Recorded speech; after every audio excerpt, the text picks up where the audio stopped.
60%. Ok. 85. ¿Estudiantes qué opinan? Un 90. Vamos a ver. Realmente no, necesitaríamos que nos diera mucho, ¿sí o no? Sí. Sin embargo, yo les dije, pues aquí estas partes son un poco imperfectas, ¿no? Entonces, al final de cuentas, ¿cuánto va a ser? Acá, no sé, no tienen una paleta para darle 0.3, ¿de acuerdo? La eficiencia es del 30%. Perdón, solamente quiero hacer un pequeño paréntesis. Les quiero presentar al doctor Diego Alfredo Padilla Pérez, director del Centro de Desarrollo Aeroespacial. A ver si habían venido todos. Es un gusto para mí poderles presentar al doctor Diego Alfredo Padilla Pérez, quien es director del Centro de Desarrollo Aeroespacial. Mucho gusto, doctor. Es quien hace posible también, ha llevado la organización de todo este evento junto con el ingeniero Meléndez, el doctor Pablo Luis Alejandro y el doctor Jonathan. No sé, doctor, si gusta dar sus palabras. Hola, Punis. Me da mucho gusto tenerlos aquí. La verdad es que para mí es un honor que estén interesados en este campo. O sea, ya pueden dar cuenta que esta parte de la frontera espacial es lo que realmente va a mover y está moviendo el mundo. Y créanme que aquí todos los expertos aquí presentes pues han preparado arduamente en diferentes, vamos a llamar así, países.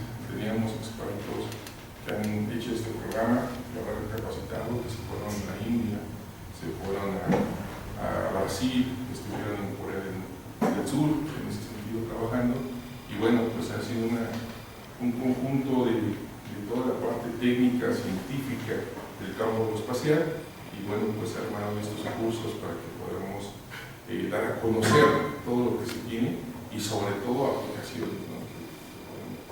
Pues a mí me da mucho gusto que estén aquí.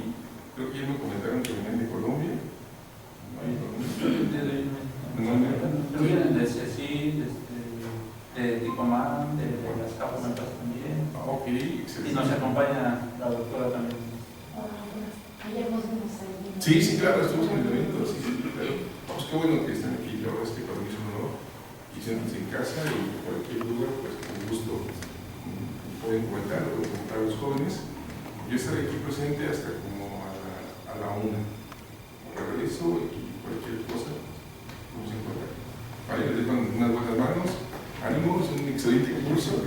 Y créanme que todo lo que vemos aquí, todo es tangible, todo real, nada es fake, ¿no? Yo creo que debe de ser aquí, o debe de ser así. Todos son comedores de NASA, todos están conectados. Ya se tiene experiencia de Pagnani, se tiene experiencia ahorita. Estamos trabajando en la constelación ISTRI, uno de los proyectos presidenciales, entonces la experiencia lo tienen los jóvenes, ¿no? Lo pueden ver muy jóvenes, pero créanme que yo diría, wow, yo quisiera tener esa edad y tener esa experiencia, ¿no? Pero bueno, enhorabuena y bienvenidos por venir al Centro de Desarrollo Espacial.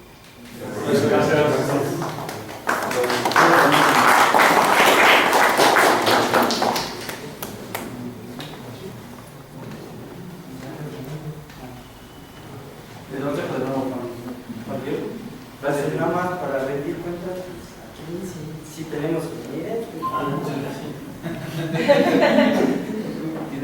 Sí, no nada más me voy preguntando, nada más cómo no. Bien, ahora sí, estábamos nosotros hablando de la parte de la energía, ya platicamos de más o menos cómo vamos a sacar la potencia única. Ahora, estos cómo se pueden montar, pero aquí tenemos algunos. ¿De acuerdo? No puedes trabajarlo todo a su 100% porque se te va a ir la energía porque quieres, ¿no? Entonces, bien.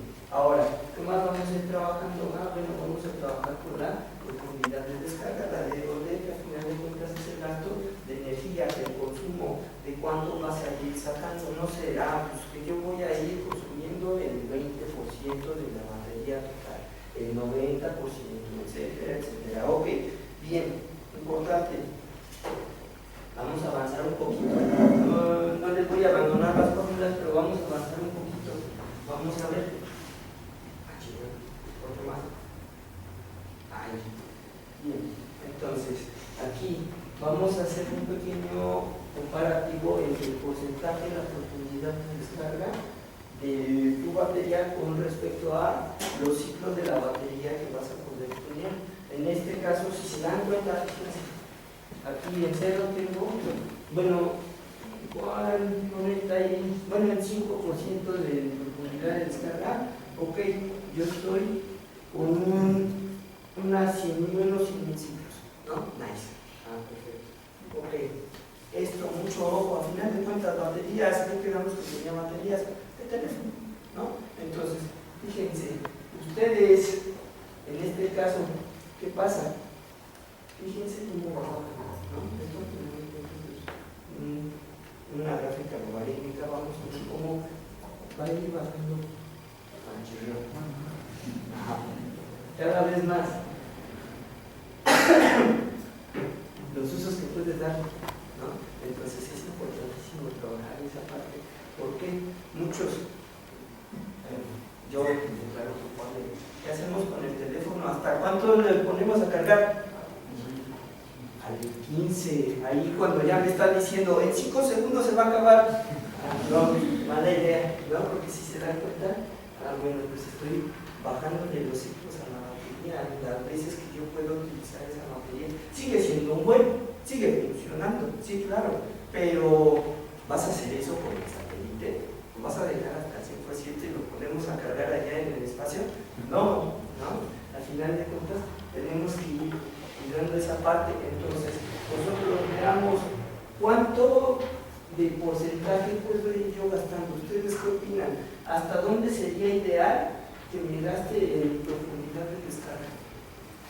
Para que no se me enfríe el satélite allá. Hay que ser cuidadosos, ¿no?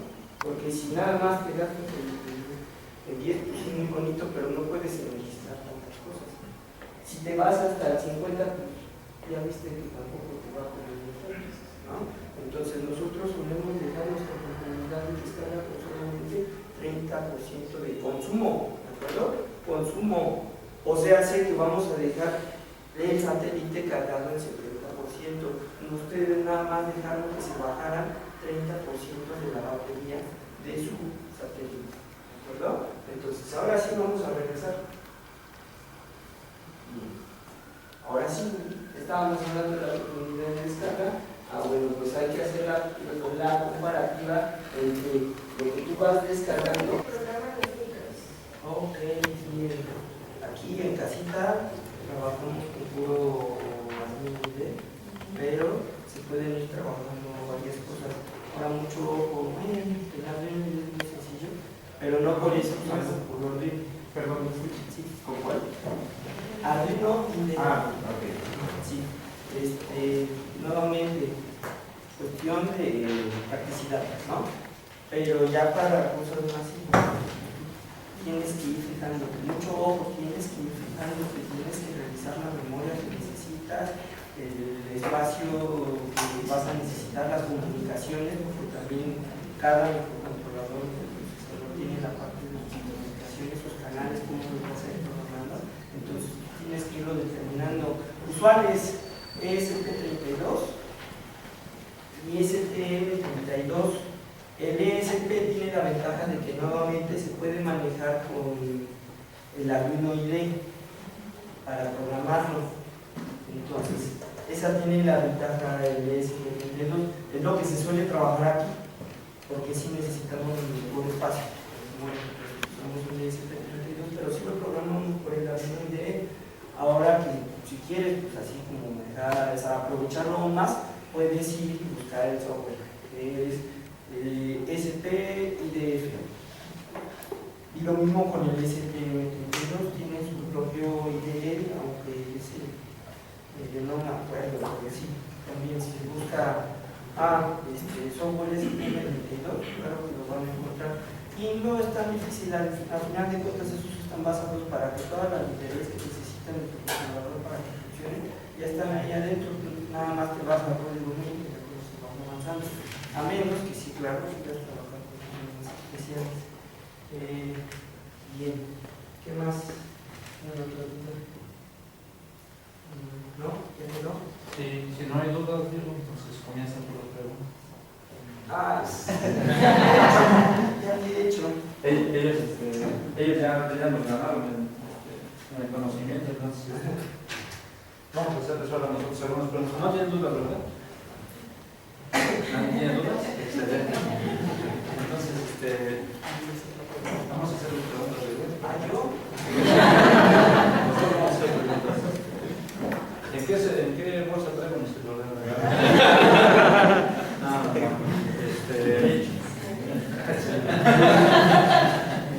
No sé, ¿cómo se llama? A ver, díganme, ¿cómo se categorizan los satélites? Esos fueron de las primeras diapositivas. Recuerden que solamente a uno, uno puede levantar la mano, a ver si ya han dado una vez, tendré que dar también a los demás compañeros. ¿Ya habéis ganado?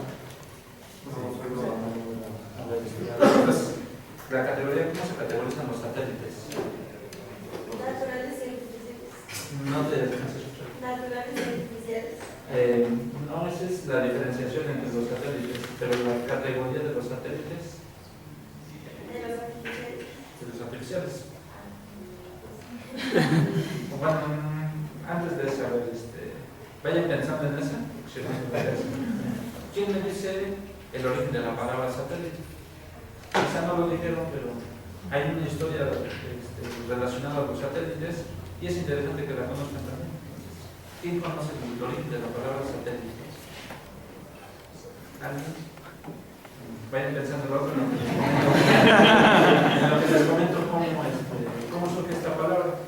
Resulta que con los romanos iba el emperador, iba caminando y siempre llevaba su escolta alrededor, siempre llevaba personas que iban como custodiando. Ahora los conocemos como custodios, por ejemplo. Entonces va caminando el emperador, va caminando y los otros van alrededor.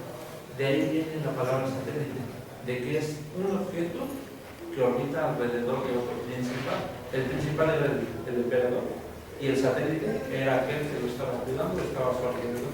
De ahí viene la palabra satélite. Hay otros que mencionan que todavía mucho más atrás, entonces hay varias versiones. Pero bueno, ya saben de dónde viene la palabra satélite. ¿No? Es un objeto que orbita alrededor de otro principal. Por eso es que los satélites artificiales, como mencionaba la compañera, orbitan alrededor de un objeto principal y este es la Tierra. La Luna, por ejemplo, es un satélite natural y orbita alrededor de uno principal, que también es la Tierra. De ahí más o menos. Entonces, regresamos a la pregunta que habíamos hecho. ¿Cómo se categorizan los satélites artificiales? Por tamaño y por función. Por peso. Menciónenme alguna categoría. Veo. Esos son tipos de órbitas. Pero ya me ganó la siguiente pregunta. Bueno, es que ella está a otro nivel y entonces hasta sabe lo que ya. No sé, a ver, está más o menos. ¿Quién puede complementar su respuesta de la doctora? Bueno, sí, también faltan los perros. Muy bien. ¿Ahí también? Sí, no, la doctora sí, ¿Qué otra pregunta podemos hacer? ¿Tienen ustedes alguna pregunta? Les doy la oportunidad de que tengan un llaverito.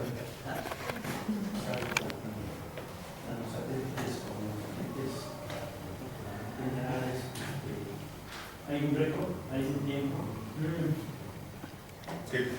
Bueno, por ejemplo, digamos, generalmente para lo que vienen siendo los satélites, tenemos una curva, ¿no?, de lo que viene siendo la vida útil de la batería. De una manera así sencilla podemos decir que un satélite CubeSat de hasta, por ejemplo, 8 unidades, es muy seguro que dure 4 años.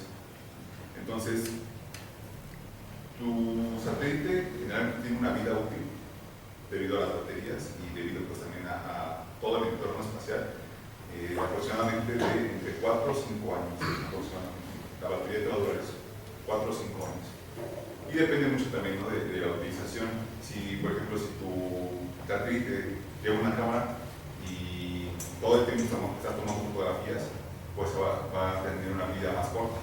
Si el satélite solamente toma fotografías, por ejemplo, de la República Dominicana y solo se enciende tal vez una vez 5 minutos cada día, pues va a durar un poco más. Entonces sí depende mucho de la optimización y el uso de la carga, pero de manera general podemos decir que 5 años un satélite nano va a estar orbitando dentro de bueno, hasta en órbita. De hecho, para complementar esta parte también, si ustedes gustan pueden buscar información acerca de lo que es un ciclo de vida del proyecto, en este caso ciclo de vida de lo que es el CubeSat como satélite. Aquí viene la parte que me acaban de mencionar mis compañeros. Se van calculando los tiempos de cuánto tiempo va más o menos a durar el satélite en órbita y qué pasa después de que ya cumplió su función. Digamos que la idea era hacer un satélite para que estuviera 2 años orbitando y tomando fotos de imágenes. ¿Qué hacemos después? ¿Qué se hace después? ¿Se deja solamente ahí o qué es lo que sucede? Por eso es el ciclo del proyecto. Una vez que termine esa función, parte a otra, que debe de llevar unos pequeños propulsores para que vaya a una órbita donde no recuerdo bien el nombre de la órbita, pero es donde se van todos los desechos de los satélites. Órbita cementerio. Se van todos los satélites a ese lugar. ¿Por qué se van a este lugar? Pues para evitar colisiones y que se genere más basura espacial. Mis compañeros también quizás les mencionaban el tiempo que tarda en girar un satélite o dar la vuelta a la Tierra. Es alrededor de 99 minutos.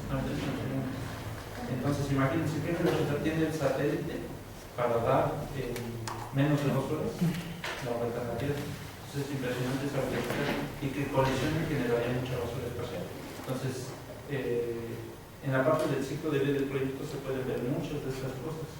Desde dónde empieza, con qué personal empieza, quiénes continúan una vez que ya está el satélite orbitando, la estación terrena, y una vez que termina su función, ¿qué sucede? Entonces todo esto viene en el ciclo de 4 o 5 años. Y bueno, aquí un dato que hace rato mi compañero Sinónico les estaba mostrando los paneles solares, ¿no? Que pueden ser, que están incrustados directamente en la estructura o se pueden desplegar. Sí lo vieron, ¿no? Por ejemplo, hace rato la pregunta que me preguntabas, ¿cuánto tiempo dura, por ejemplo, un satélite en órbita? Entonces, bueno, la batería, realmente la batería te puede durar 4 años, 5 años. Aquí también está en asegurar la desorbitación del satélite. El satélite tiene una energía cinética con la que está orbitando, pero después de que termina su misión, por ejemplo, si el satélite se construyó, se diseñó para estar orbitando 5 años, pues hay que desorbitarlo. Hay una norma por ahí un estándar internacional que te dice, si no me equivoco, son 27 años que no puede pasarse, se está orbitando el satélite, entonces tú no te puedes pasar ese tiempo porque ya estás incumpliendo, ¿no? Entonces hay que asegurarnos de que tu batería te alcance, por ejemplo, para desplegar tus paneles solares, ¿ok? Generalmente, por ejemplo, el satélite está en esta posición orbitando, ¿no? ¿Por qué? Porque aunque no lo pareciera, aún hay aire o hay esta cuestión de la fricción, ¿no? De las capas de la atmósfera y va perdiendo un poco de energía, pero no es lo suficiente. Entonces hay que asegurarnos de que el satélite se ponga en esta posición, extienda sus paneles solares y con eso aumente el arrastre y podamos hacerlo desorbitarse, ¿no? Entonces también hay que, o sea, es un punto importante, ¿no? Que la batería me tiene que dar para hasta ese punto de la misión de la desorbitación. Entonces, si no llegamos a desorbitar el satélite, pues aquí estaremos cumpliendo en un estándar y pues el satélite podría estar orbitando 40 años, ¿no? Y eso pues no es favorable. De hecho, es problemática.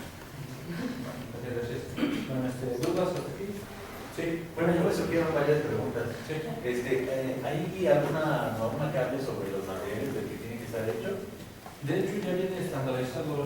Sí, de hecho, anteriormente habíamos tomado una tabla en la cual venían los diferentes tipos de. Pero eran todas las aleaciones de aluminio, ¿no? Sí, son las aleaciones ya también ya están normalizados, los cuales pues soportan la parte de temperatura que llegamos a tener, dado que tenemos temperaturas tanto muy altas como muy pequeñas. Entonces, aquí están. Igual ahorita, vamos a seguir hablando, pero esas son algunas de los materiales que podemos estar utilizando, ¿no? Como por ejemplo el 61, el 65, el 182. Claro que mencionaba que aquí ahorita contamos con el 61, que es el más que utilizamos, pero igual se pueden realizar diferentes estudios de los cuales podemos realizar diferentes tipos de relaciones propias de nosotros y que estén cumpliendo dentro de la norma y se podrían utilizar. Pero entonces si quisiéramos, supongamos que se descubre un nuevo polímero mejor que la fibra de carbono, ¿la norma nos los impediría? por hacer algo. Sí, ahí está muy bien la parte de investigación, está muy bien, pero recordemos que para poder implementar algo, primero debe de ser probado. Recuerden, por ejemplo, la parte de regresando al COVID. Muchos investigadores surgieron de que querían probar sus vacunas, pero no se puede probar y no se puede colocar la vacuna nada más así porque sí. Tienen de ver muchos análisis, muchos estudios y de pasar realmente tiempo para ver los efectos secundarios. En este caso, en la parte de los materiales, es muy similar. Imaginen que creamos un nuevo material. Para nosotros es bastante viable, pero requerimos hacer muchos análisis. Y me parece que ustedes tienen investigaciones hechas, o he escuchado algo de ustedes que han ya encontrado un tipo de material, me parece que ya lo habían hecho. Está muy bien, está muy bien. Sin embargo, se tiene que buscar a las personas competentes, en este caso me refiero a los que efectúan la parte de las normas, para que se ponga a prueba el material. Para ello, pues, vuelvo a repetir esta parte. Primero necesitamos hacer bastantes pruebas destructivas y ponerse en contacto con ellos para poder ver si es viable o no es viable el material. Entonces, requiere de mucha burocracia, sí, requiere de muchos estudios, sí, requiere de muchos estudios, y de quizás hasta que viajen a otro país para poder probarlo en otros lugares. Recuerden que la parte de los satélites lleva algunas pruebas. Una de esas pruebas es la de vibraciones. Me imagino que ustedes sí conocen la parte de vibraciones. ¿Alguien más conoce esta parte de vibraciones? Si me acuerdo que estoy en la única parte. Vibraciones es que colocan tu satélite y lo empiezan a mover. ¿Qué finalidad tienen de que se hagan esta parte de vibraciones? Resulta que cuando se colocan los satélites dentro de lo que es el pivot, que mencionaban mis compañeros, se manda al espacio, el cohete tiene muchos movimientos.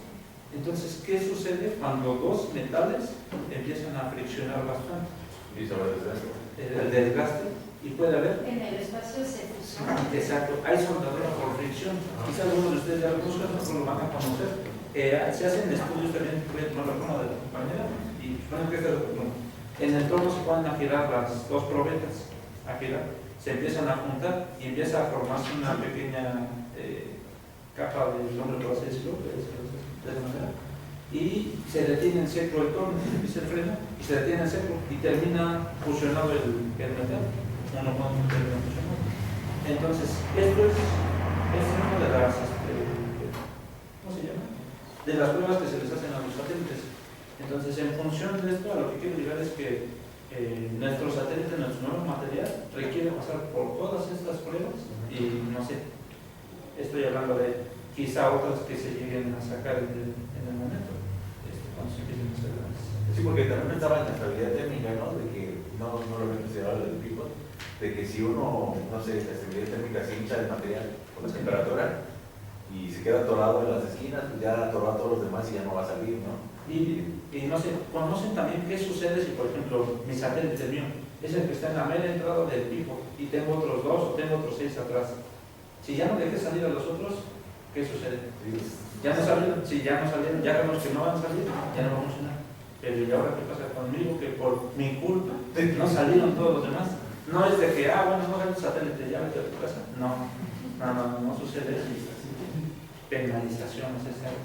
Entonces, y penalización no es como aquí que debes tus multas de, no sé, 100,000 pesos, 200,000 pesos, no son penalizaciones de esa cantidad. Entonces, habría que checar la parte de los costos, son cantidades más grandes. Pero sí, está muy bien la idea. Yo los felicito a ustedes porque ustedes han hecho esta parte de ver otro tipo de materiales, está muy bien. Sin embargo, pues hasta donde yo tengo entendido, sí requiere de muchas pruebas, muchos estudios, y pues, no sé, en este caso quizá interactuar más con Estados Unidos, la NASA, SpaceX, para ver esta parte. Es hasta donde podría comunicarles en esta pregunta. ¿Sí? Y ya por último,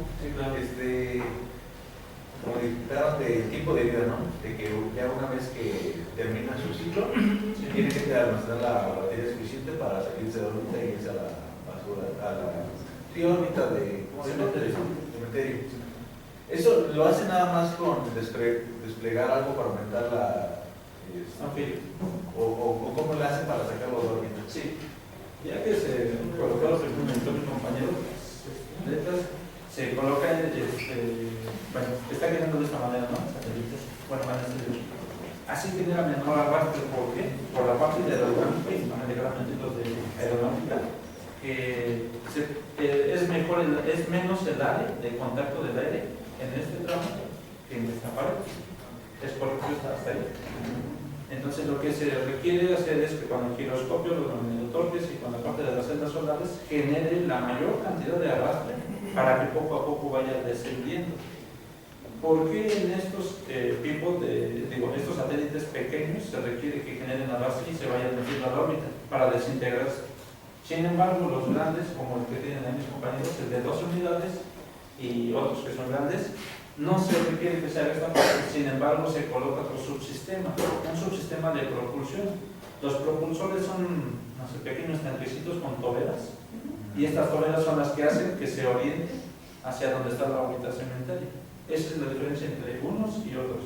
Entonces es el tamaño, ¿no? Los pequeños se caen y los otros se van a la órbita de... Sí, y preguntarán, me imagino, ¿por qué a los pequeños no les colocan propulsores? En alguien por ahí dijo eso. ¿Por qué no? Resulta que los pequeños están limitados a una cantidad de kilogramos, al igual que los más grandes. La cantidad es aproximadamente de 1.33, antes era de 1.33 kilogramos, me parece que ya subieron a 2 kilogramos.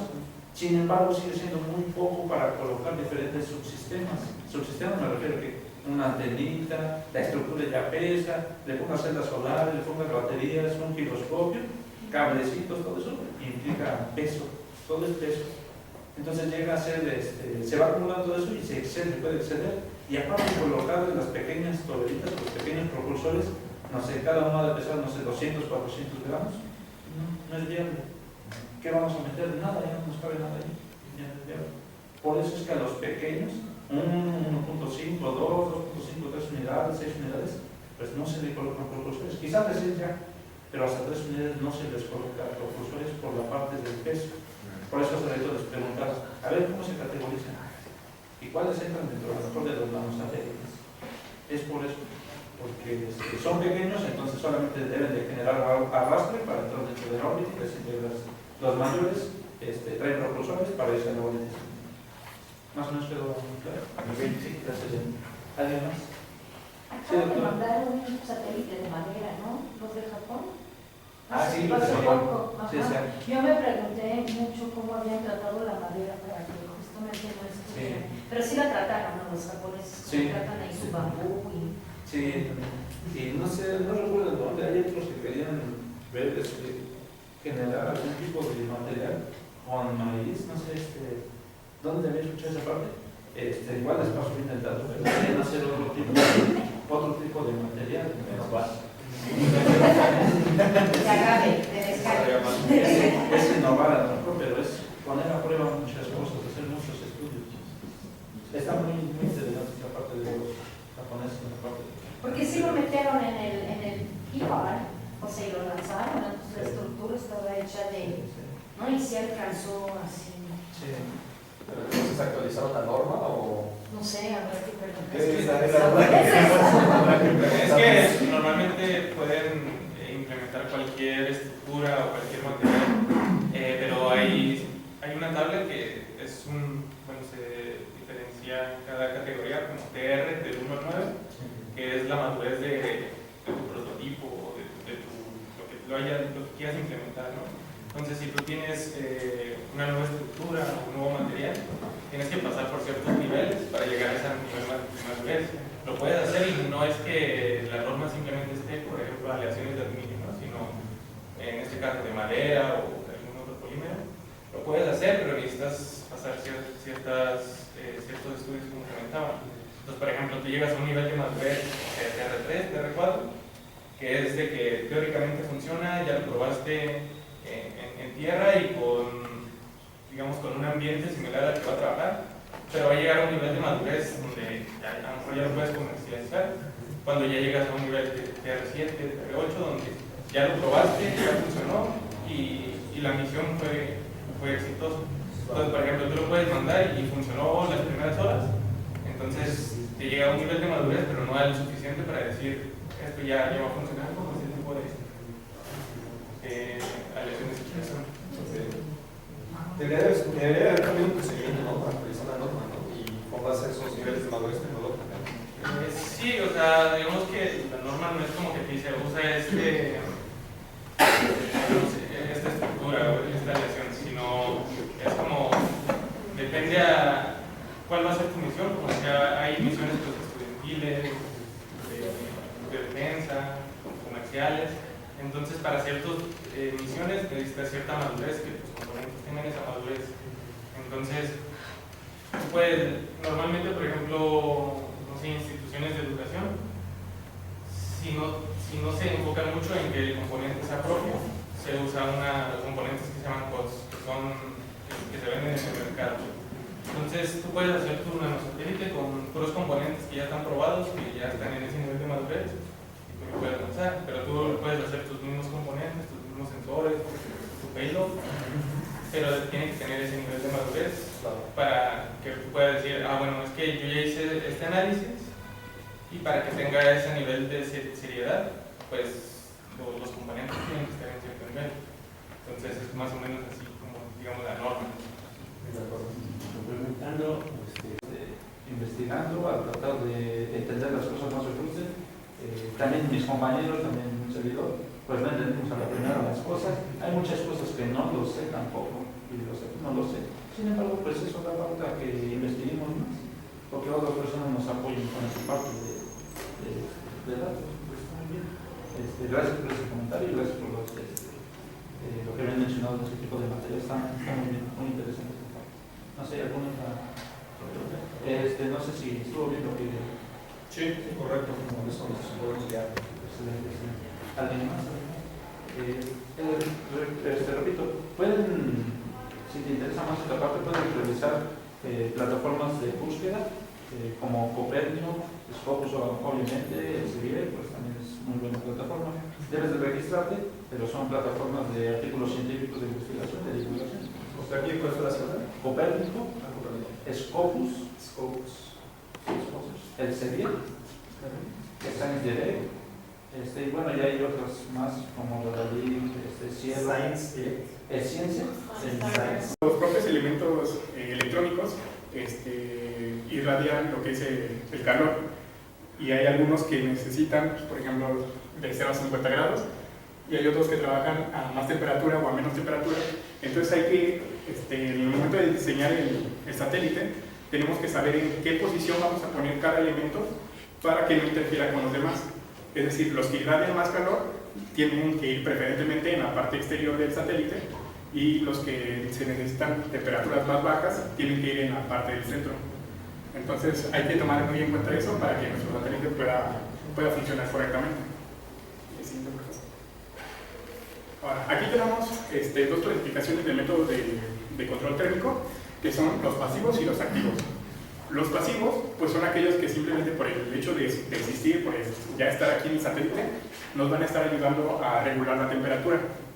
Y los beneficios que tienen es que son bastante sencillos de aplicar, son bastante más económicos que los activos y nos ocupan menos espacio, ya que no necesita una fuente de energía o algún sistema que lo esté controlando. Simplemente van en el satélite y ya hacen su función.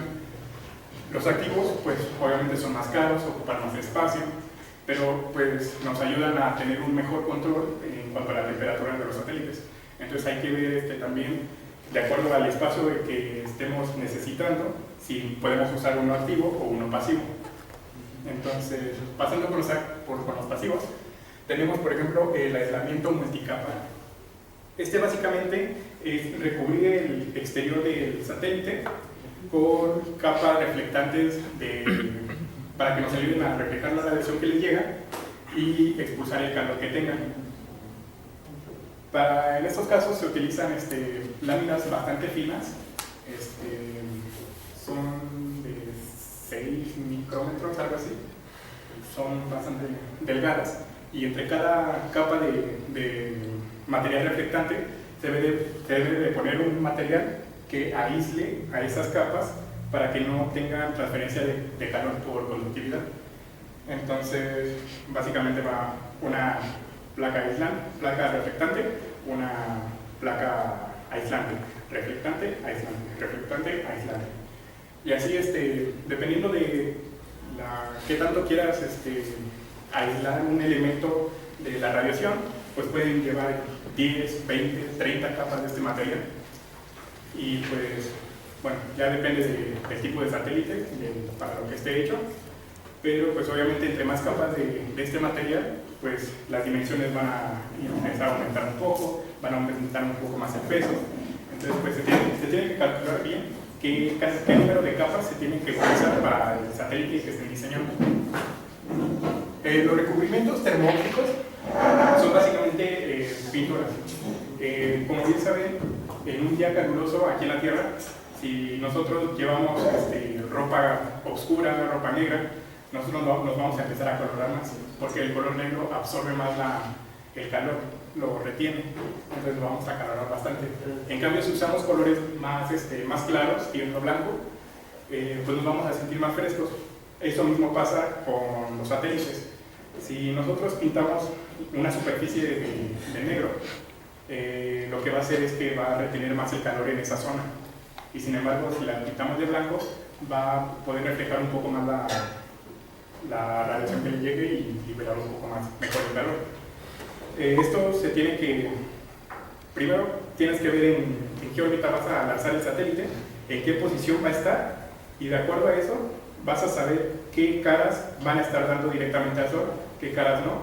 Entonces ahí puedes saber mejor en qué parte del satélite o en qué caras vas a aplicar este tipo de pinturas que pues, van a ayudar a aislar un poco más el satélite de la radiación. También tenemos masillas y aracelas térmicas. Básicamente estos son siliconas o aerogeles con las partículas de algún material metálico o cerámico. ¿Para qué? Como ya les dije, algunos elementos electrónicos van a emitir calor. Entonces lo que queremos es que ese calor se vaya hacia el exterior, hacia el espacio, y no se quede dentro del satélite para que no afecte a otros componentes. Entonces, de acuerdo a la configuración de cómo tengamos el satélite, podemos utilizar estas masillas para transferir el calor a los radiadores que van a emitir el calor en forma de radiación hacia el espacio exterior. Estas masillas, como les digo, van a aislar, bueno, no van a ser conductibles, no van a transferir la electricidad, por lo cual puede pasar por diferentes elementos sin afectar su funcionamiento, pero llevan partículas metálicas o cerámicas para mejorar la conductividad del calor y llevarlo al radiador que le corresponda. También tenemos, por ejemplo, los duplicadores térmicos. Esto básicamente es una capa de un material reflectante que nos va a ayudar a disipar un poquito mejor el calor.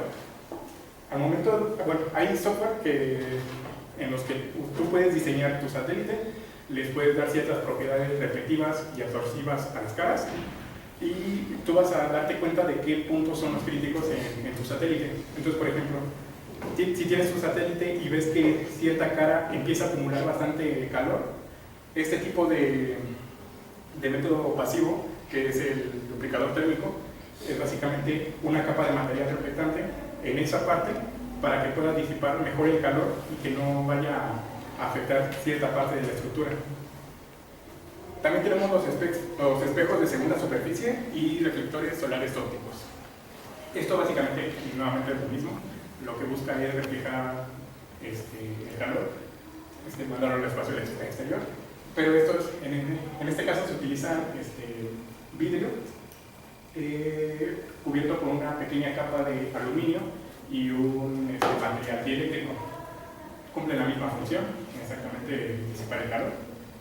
Y los materiales aislantes específicos, estos son básicamente algunas espumas, algunos materiales, pues ya que dependiendo de la estructura del satélite, a lo mejor no le puedes poner un recubrimiento completo a una cara, entonces quieres centrarte más en un componente electrónico, Estos materiales aislantes específicos te pueden ayudar a mantener ya sea el calor en ese componente o a llevarlo a un radiador.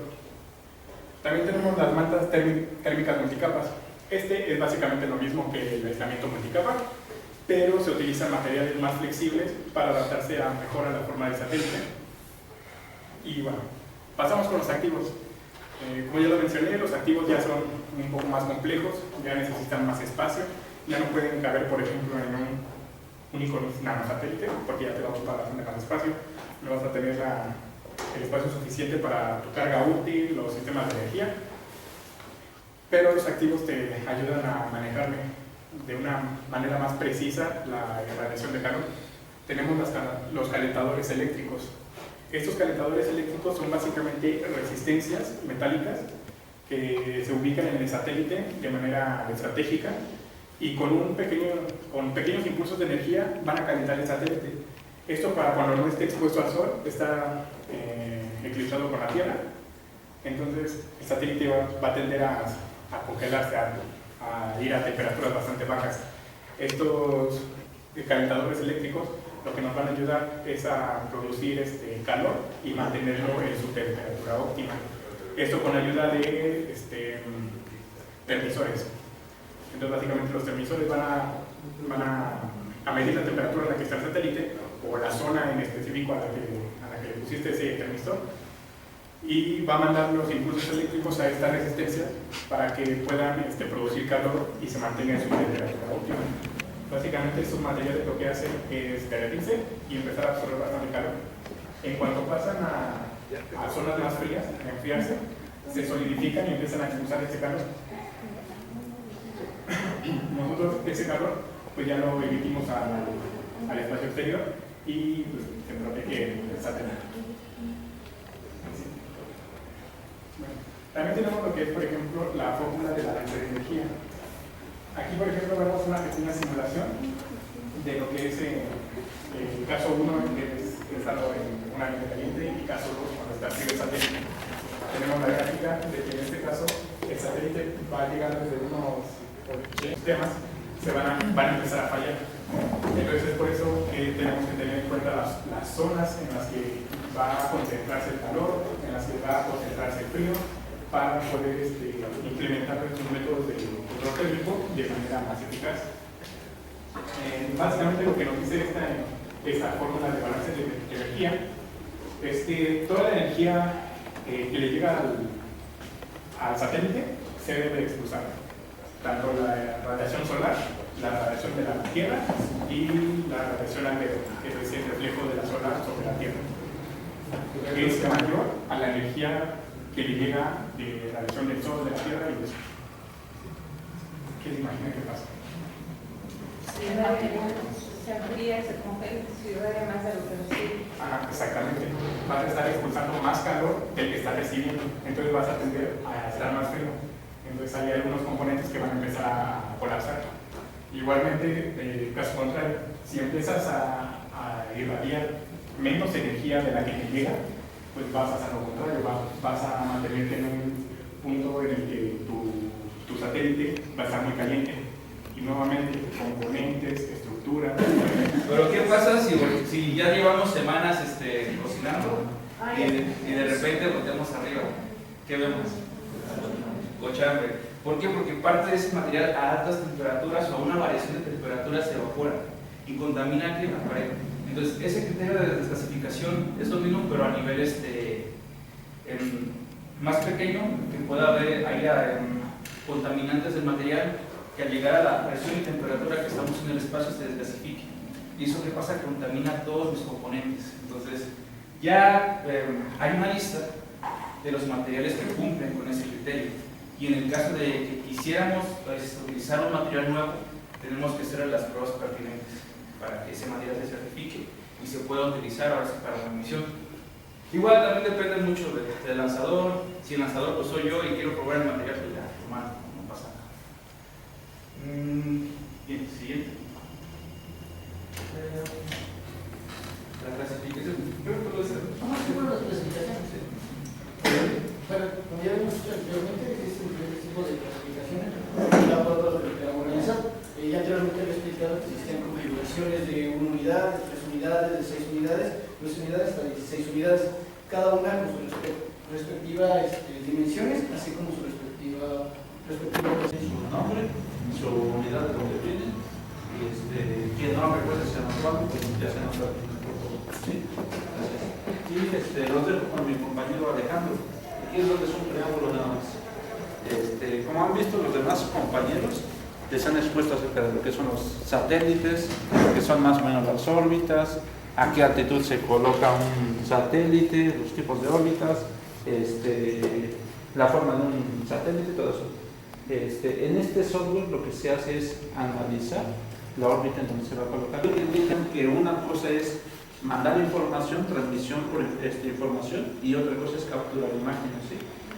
Ahorita mi compañero les va a explicar un poco acerca de esto, y primero necesito que lo vean para que les siga yo explicando un poco más de esto. ¿Sí? Pero tengan en cuenta esta parte. No es lo mismo tomar una imagen a transmitir información. ¿Sí? Sí. Va. Buenas tardes, nuevamente, repito mi nombre es Alejandro Pisil. Yo les voy a mostrar un poco el software que se llama STK, se llama System Toolkit.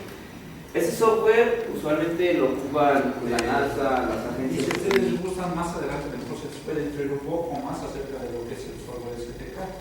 Ahorita pues es un bagaje nada más, es algo es muy amplio. No, ni siquiera se está explicando lo de los grados, por ejemplo. Están, por ejemplo, mencionando la latitud y la longitud y van a mandar un avión de un punto a otro. ¿Y quién les dice que ese avión va a lograr llegar de ese lugar a otro? ¿Con cuánto combustible? Está muy bien que lo dicen ahorita para ver, está muy bien. Pero ¿quién es el seguro que sea eso? El software va a hacer todo lo que ustedes les digan, lo va a hacer. Y que esté actualizado, porque la zona ordinaria es 80. Exacto. Tienen que ser revisadas cada 5 años. Exacto. No, o te quieres ir a la luna, pero no le hiciste bien el ya sabes, el alineamiento y te fuiste a otro lugar. Les recomiendo. Es muy real. Sí, se llama Kerbal Space. ¿Es ese, verdad, doctora? La verdad es que es súper interesante. Le voy a pasar. Es el que Ahí está, Kerbal Space Program. Les recomiendo un montón que jueguen con eso, porque van a construir cohete, pueden ponerle una carga científica, y si son muy buenos, llega el cohete a Marte, a la Luna, y hasta se despega tu carga científica y sigues adelantando un poco tu ciencia, pero les recomiendo un montón. Gracias, muchas gracias. Entonces me podría decir de qué dimensiones es el causa de una unidad. 10 centímetros cuadrados. ¿De cuadrados? Cúbicos, perdón. ¿Cúbicos también? ¿10 centímetros cúbicos? Un decímetro cúbico. Bueno, sí, entonces. Si es 10 por 10 por 10, porque 10 centímetros cuadrados estamos hablando en plano. No, cúbicos. Cúbicos tampoco podría ser 10 centímetros cúbicos porque sería mucho más pequeño. Pero 10 centímetros por lado está bien, ¿no? Ese es un satélite real de energía. Más o menos energía, pero mencionaron otro nombre. ¿Panel solar? Esos son los placas, los componentes. Casi está cerca.